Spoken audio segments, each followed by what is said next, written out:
मैं ये पहले बोल चुका हूँ, भीड़ कहाँ से कम थी, फोटोज देख लीजिए आप जाकर, पूरा जंतर मंतर भरा हुआ था। कुछ लोग आ गए थे जो धरना शुरू होने से पहले ही फोटो निकाल कर चले गए और दिखा दिया कि देखो भीड़ है। अरे शुरू ही नहीं हुआ था, मैं खुद वहां नहीं पहुंचा था। जब मैं चला गया तब तो पूरा भरा हुआ था।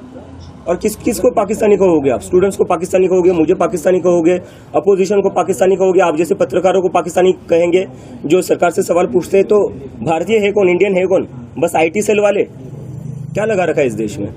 एजुकेशन मिनिस्टर के इस्तीफे के बाद आपकी क्या डिमांड्स रहेंगी आगे? हम उसके लिए पूरा एजेंडा प्रिपेयर करें, जिस पर हम जाकर बताएंगे कि एजुकेशन में क्या क्या, किस तरीके से पूरा एजुकेशन सिस्टम फिक्स हो सकता है। और बात वही तक नहीं है, इस देश में एम्प्लॉयमेंट की भी बहुत जरूरी है।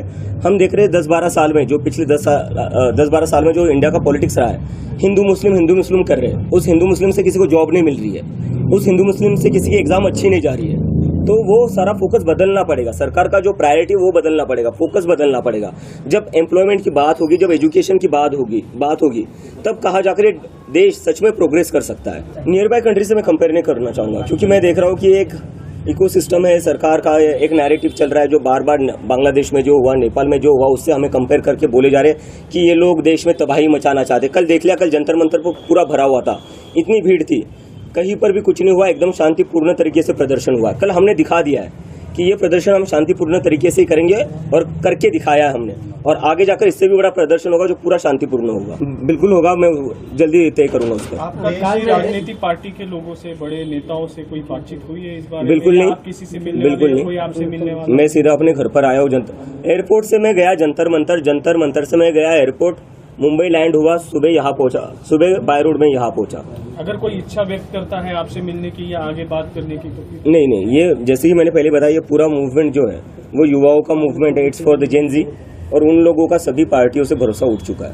तो जिन लोगों को हमें समर्थन देना है वो बाहर से समर्थन दे सकते हैं, लेकिन हम खुद किसी से भी असोसिएटेड नहीं होंगे, ये मैं बात क्लियर कर देता हूँ। महाराष्ट्राचे मुख्यमंत्री आहेत देवेंद्र फडणवीस यांनी बाईट देताना सांगितलं, आता थोड्या वेळापूर्वी काल सांगितलं की अराजकतावादी चेहरा आणि मनसुबे या आंदोलनातून उघड झाले आहेत। बरं, काय अराजक चेहरा म्हणजे काय? अराजकतावादी चेहरा आणि मनसुबे येतो मी त्याच्यावर। आंबेडकरांचं पुस्तक घेऊन गेलो होतो मी। त्यांना म्हणायचं जे आंबेडकरांना फॉलो करतात ते अराजक असतात। जे भीमचे घोषणा देत होतो मी, त्यांना हे म्हणायचं जे भीमच्या घोषणा अराजकता आहे। देवेंद्र फडणवीस जे आपले मुख्यमंत्री आहेत त्यांनी थोडा ना विचार करावा। ते यूपीचे मुख्यमंत्री नाही, ते महाराष्ट्राचे मुख्यमंत्री आहे, जो महाराष्ट्र प्रोग्रेसिव्ह आहे, सेक्युलर आहे, पुरोगामी विचारांचा आहे। ते कसं काय जे आंबेडकरांचे पुस्तक घेऊन चालतायत, जे भीमचे घोषणा देतात, त्यांना कसं काय ते अराजक म्हणू शकतात? मला लाज वाटते जे स्टेटमेंट आले त्यावरनं। काँग्रेस जनता पार्टीचे वाळूज महानगर हेड ऑफिस राहील म्हणजे राष्ट्रीय कार्यालय। प्रयत्न करू बेस बनवायचा इथे। जंतर मंतर में जो लोग आए थे, जो बच्चे आए थे, जो यूथ आया था, ये देश के किस किस कोने से आया था? आपने कुछ इसको एनालाइज किया है, कुछ स्टडी किया? कल जो मैंने टी शर्ट पहनी थी वहां पर Indian Jersey, Indian cricket team की, वो एक लड़का आया था सिक्किम से, 1500 किलोमीटर दूर से आया था। एक लड़का आया था केरला से, वो भी बोल रहा था सर मैं केरला से आया हूँ, बहुत दूर से आया हूँ, आपसे बस 2 मिनट बात करनी थी। तो मैंने बात कर ली उससे। कुछ लोग आए थे उड़ीसा से, कुछ लोग आए थे बंगाल से, राजस्थान से लोग थे, गुजरात से लोग थे, महाराष्ट्र से, तो मतलब पूरी टीम में मेरे जितने भी दोस्त थे पुराने, वो सारे वहां पर ही थे। तो पूरे देश भर से लोग आए थे। कश्मीर से भी एक दोस्त मिला था मुझे, वो भी आया हुआ था। आपका जो ये पक्ष है वो एक मूवमेंट के लिए ही सीमित रहेगा या आगे और भी इसके कुछ आएंगे? आप राजनीति में उतरेंगे, अपना अलग से पक्ष बनाएंगे? जैसे मैंने कहा कि राजनीति को बस अपना इलेक्शन की तरफ मत देखिए। इस देश का जो नुकसान हो रहा है ना, वो इसलिए हो रहा है क्योंकि आप लोगों ने ना राजनीति को बस इलेक्शन तक ही लिमिटेड रख दिया है। 5 साल में एक बार इलेक्शन करवा दो, उसके बाद सब भूल जाओ क्या हो रहा है क्या नहीं हो रहा है। फिर सब बिक जाते हैं, यहाँ बैठ जाता है, उसके पास बैठ जाता है, खरीद फरोख्त चलती रहती है अगले 5 साल। तो ये सब नहीं करना है हमें मुद्दे की राजनीति करनी है। कहीं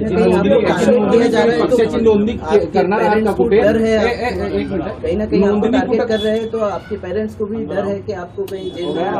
मैं मेरे पेरेंट्स को बता कर आया था जब मैं यूएसए से बैठा था फ्लाइट में कि मैं तो इसलिए आ रहा हूँ, मैं मेंटली प्रिपेयर हूँ जेल जाने के लिए। अगर मैं जेल जाता हूँ आप चिंता मत करना, क्योंकि इस देश में किसी न किसी को तो आवाज उठानी पड़ेगी और कल मैं उसके लिए तैयार था। जेनजी को एक ही मैसेज है कि जब आप लोग आवाज उठाओगे तो सरकार में कोई भी बैठा हो उसको आपकी बात सुननी पड़ेगी। आप लोग आवाज नहीं उठाते हो, उन लोगों को लगता है कि आप डर जाओगे, और उनको ये लगता है कि अगर ये लोग मुझे अरेस्ट कर देंगे तो उससे आप लोग डर जाओगे, लेकिन आपको डरना नहीं है।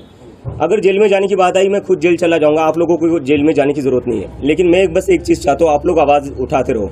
जब जब किसी के साथ भी इस देश में गलत होगा, यह हम सबकी जिम्मेदारी है कि हम आवाज